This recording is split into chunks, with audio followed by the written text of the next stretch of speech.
Hey everyone, Simon here, and in this video I'm building my very first coffee table. As this is my first table build ever, I made some mistakes, in particular one that you will see at the end that I did not recover from, and it made the table completely unusable, but I will try to point the mistakes out that I think I made as we go through the build. So what I started from is I cut these oak boards into thinner pieces, and I did that because they were capped quite a lot and I wanted to save as much as I could on thickness of the top, as the boards were quite thin to begin with.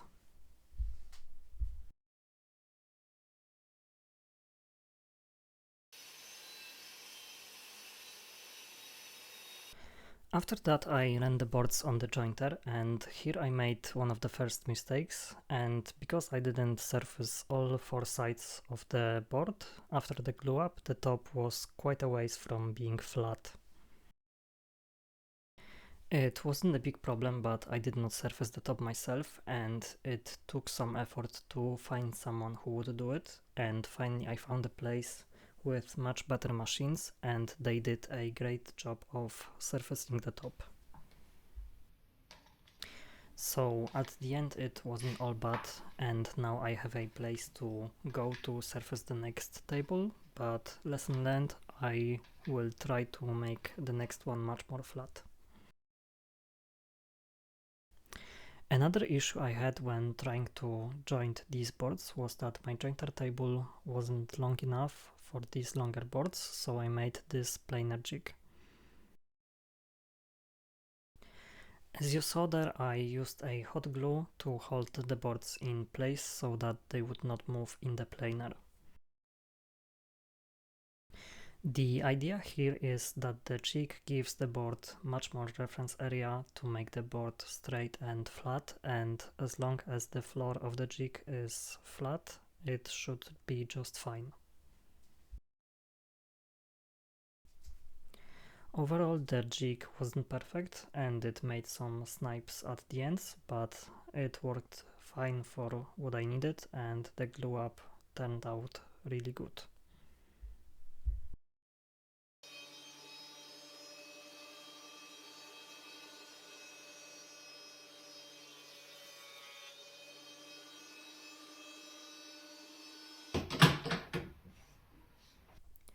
Now that I had the straight boards, to prepare for the glue up, I used this dowel jig to drill the holes for the dowels.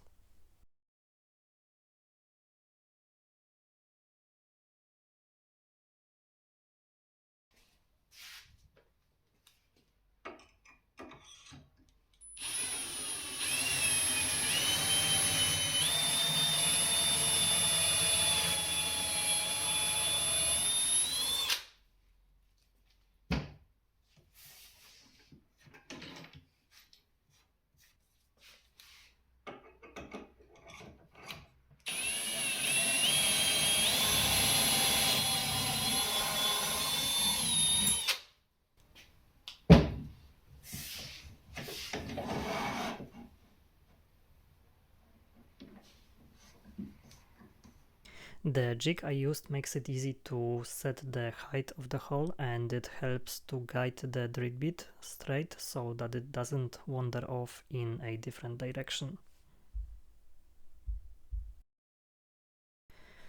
To make the matching set of the holes in the second board, I used these pins. I got them in 3 different sizes, and here I used the 8mm pins.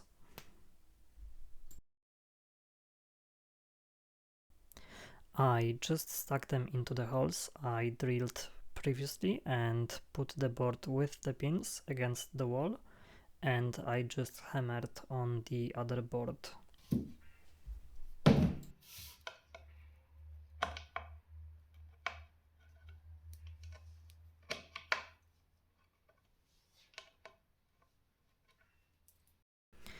That made pinholes that I used as a reference to drill the holes in the second board, and I just repeated the process for the rest of them.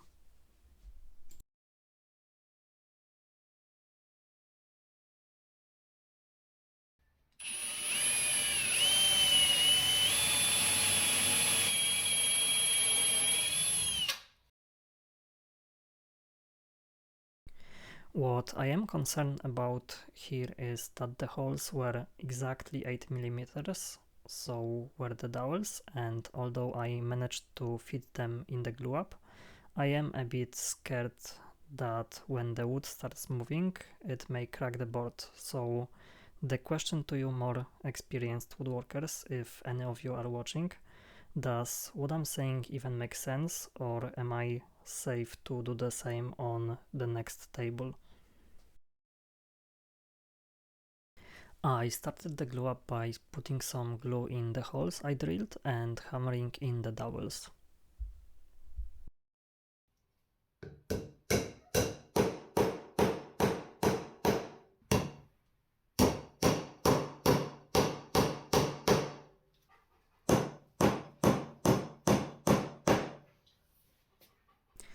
Something I did not show here is before I started the glue up, I also made sure that the holes for the dowels were actually lined up and all was good there.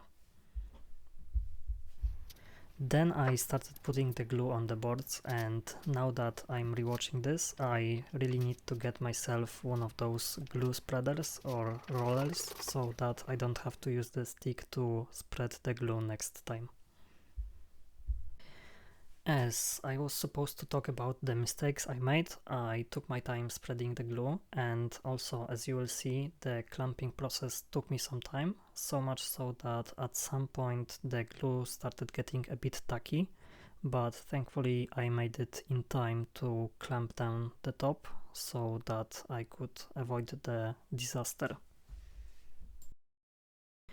Also, with these holes being so tight, I did have to work a little bit to fit the boards, and I did that by clamping the boards in steps. So I would clamp it as much as I could, and then I would reset the clamp and do it all over again.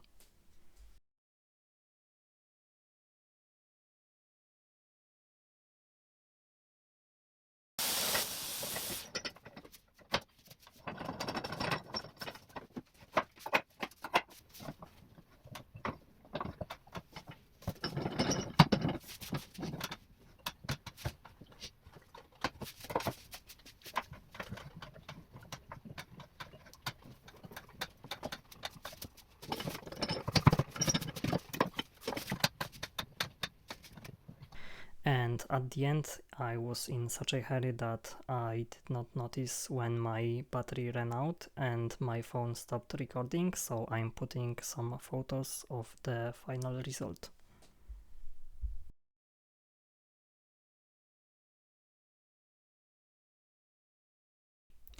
Now that the top was waiting for surfacing, it was time to start on the legs. The idea I had in mind was to make the legs angled and facing inwards.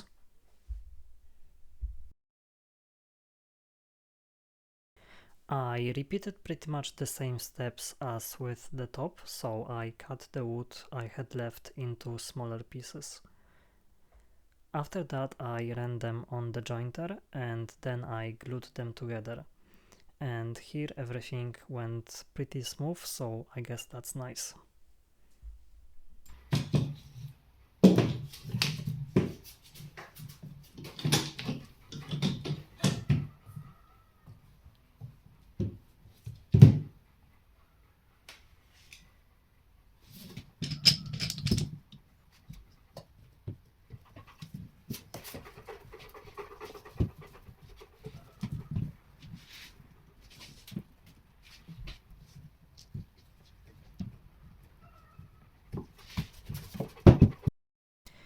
After the glue dried up, it was time to square up the legs, and to do that I used a combination of a jointer to surface the legs on two sides. Then I cut them a bit oversized on the table saw and ran them through the planer for the final side.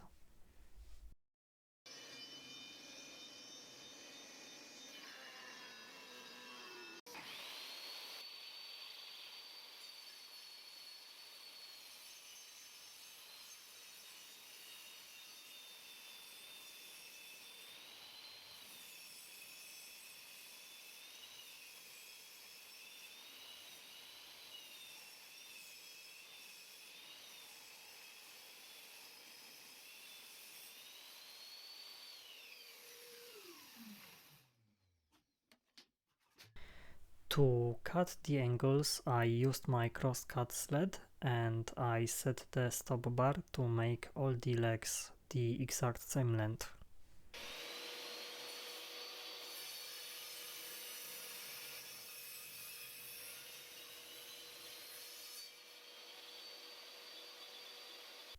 Then I sanded the legs and cut some small bevels on all the edges of the leg, as I thought it would match the overall design of the table that I was going for.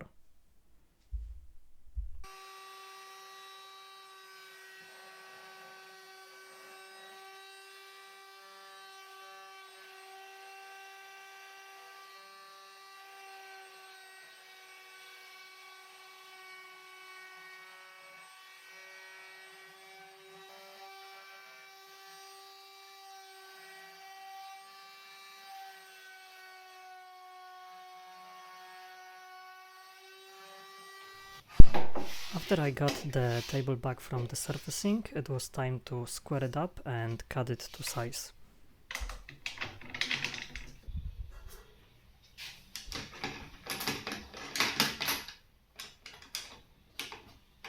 I don't have a track saw, but I do have a circular saw, so I bought this universal track and so far I am pretty happy with it.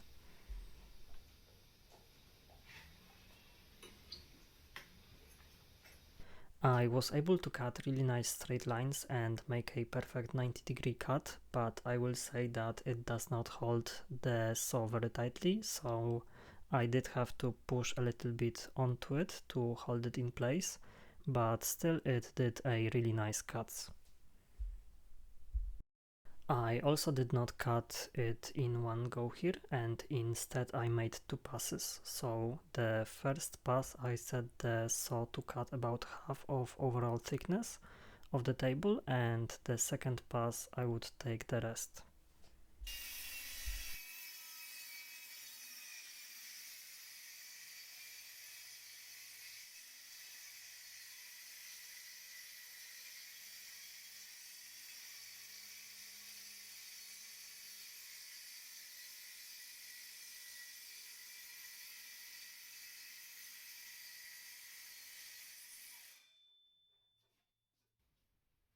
And now the part that I was thinking about for a while, because I wasn't sure if it was even a good idea to do it.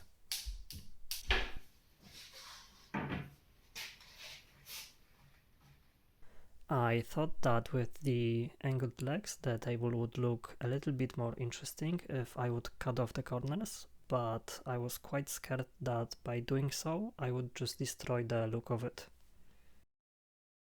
I did make a 3D model of the table before I started the build and it looked okay, so at the end I just decided to go for it.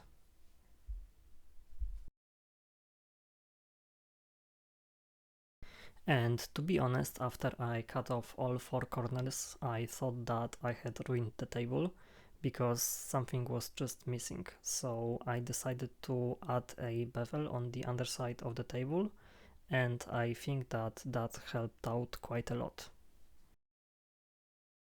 I then also added a small roundover on the top, just to make it look even a little bit nicer. After that it was time for sanding. I started with 80 grit and then went to 120 and finished with 180. I also did a water pop between each grit. And although the end result was pretty good, I think that the next time I will try to make smaller increments between the grids. So between 120 and 180 I would also sand with 150. And I think that would leave a bit better result.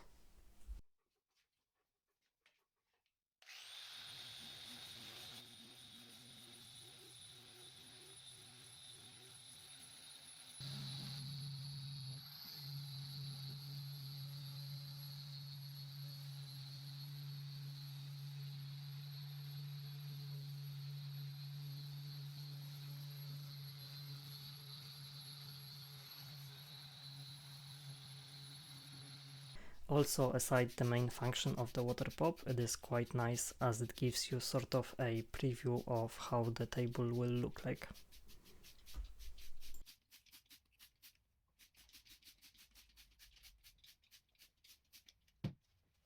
Now to my biggest mistake in this entire build, and something that at the end I did not recover from. I made 2 attempts to attaching the legs to the top.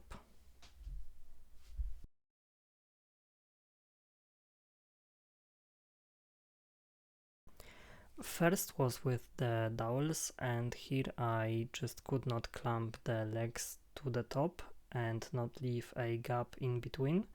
And the reason I think is that I tried to only use one dowel and the hole in the top was very shallow, and also that I tried clamping the angled legs pretty much with no support.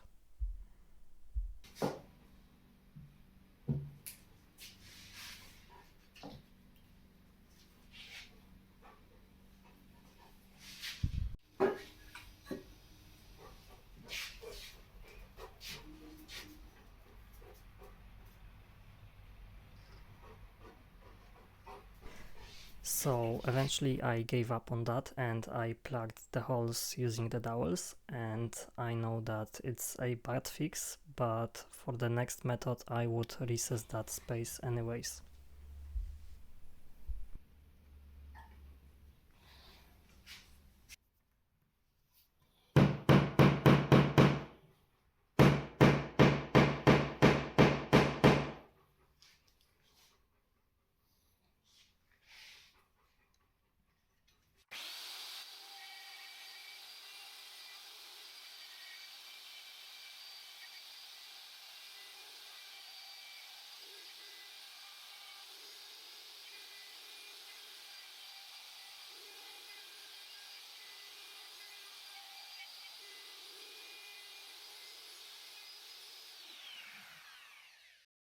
After I recessed the space for the mounts, I chiseled the remaining wood, and this was another mistake as I did not leave a very nice edge. So the next time I will definitely use some sort of a guide to make the edges look nice and straight.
After that I drilled the holes in the recessed space and installed the wood inserts.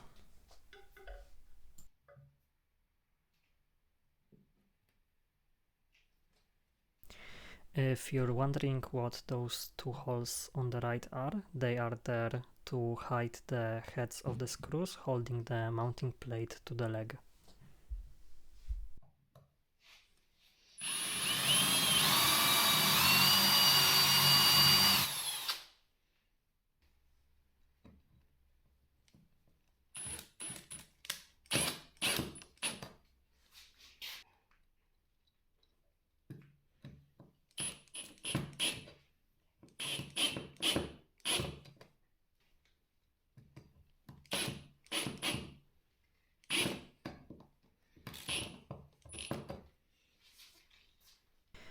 After I was done with the mounting system, it was time for a finish, and for that I used a Rubio monocoat. I mixed 2 parts together and used syringes to make sure that I was spot on with the proportions. I spread it with a brush and left it for a couple of minutes, and then I wiped the excess with those cotton pads.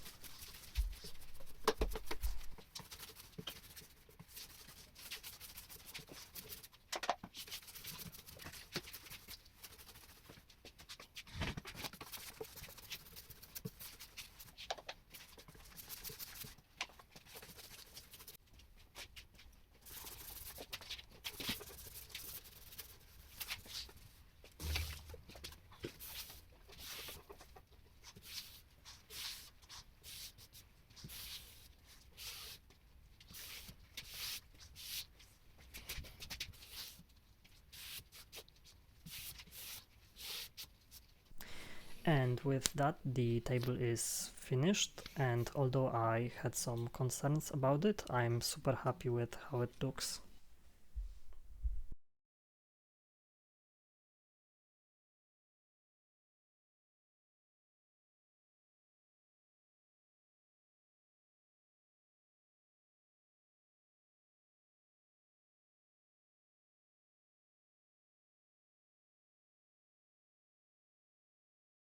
Now, the only problem is